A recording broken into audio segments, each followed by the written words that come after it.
सुर में गाना सीखिए पाधानीसा ऐप के साथ। AI powered personal music teacher from Saregama.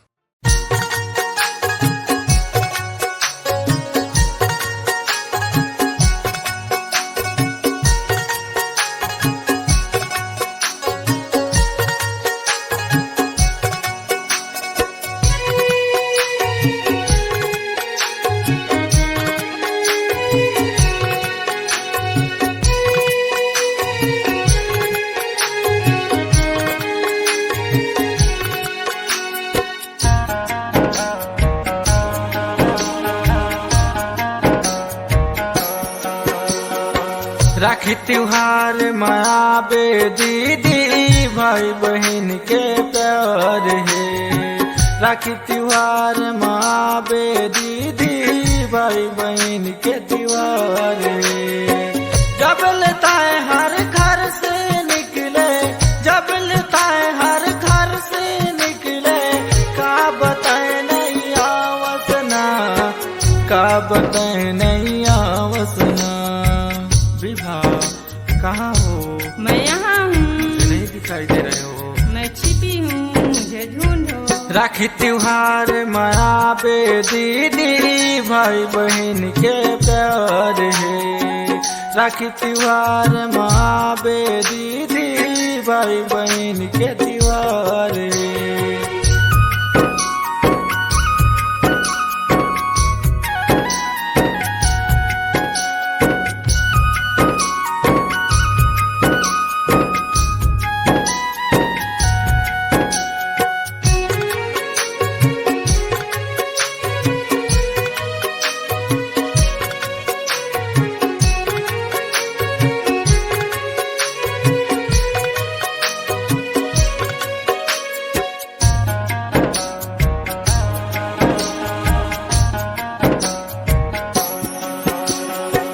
घर में बनावे खोआ मिठाई, तय में लड़ लड़ खाई ना।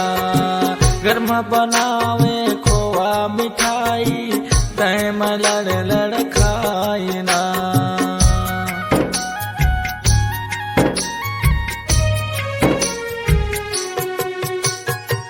घर में बनावे खोआ मिठाई, तय में लड़ लड़ खाई ना।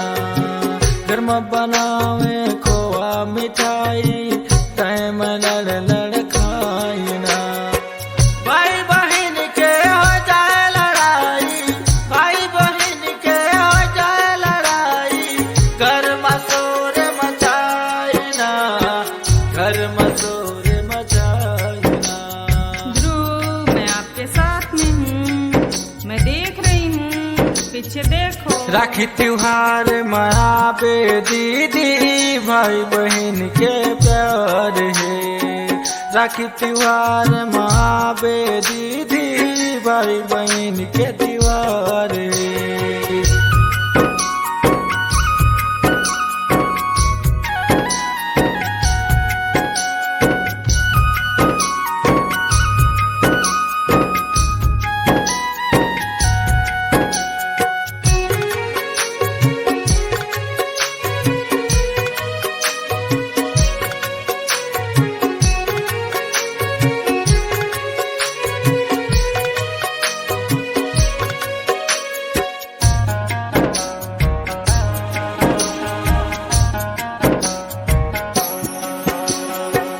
घर के सामने डोकरी रिहिस, खेत का बोला सतावना।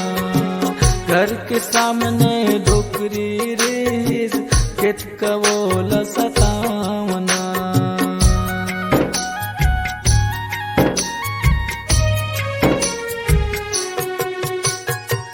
घर के सामने डोकरी रिहिस, खेत का बोला सतावना।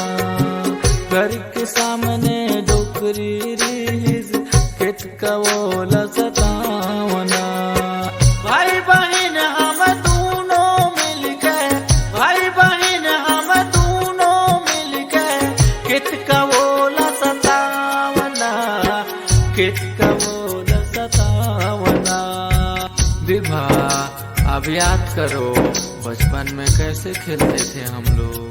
राखी त्योहार मनाबे भाई बहन के प्यार है। राखी त्योहार माँ बे दीदी भाई बहन के प्यार है। राखी त्योहार माँ बे दीदी भाई बहन के प्यार है। राखी त्योहार माँ बे दीदी तोरे बहुत याद आतना, तोरे बहुत याद आतना, तोरे बहुत याद आतना, तोरे बहुत याद आतना। आप हमेशा ऐसी करते हो।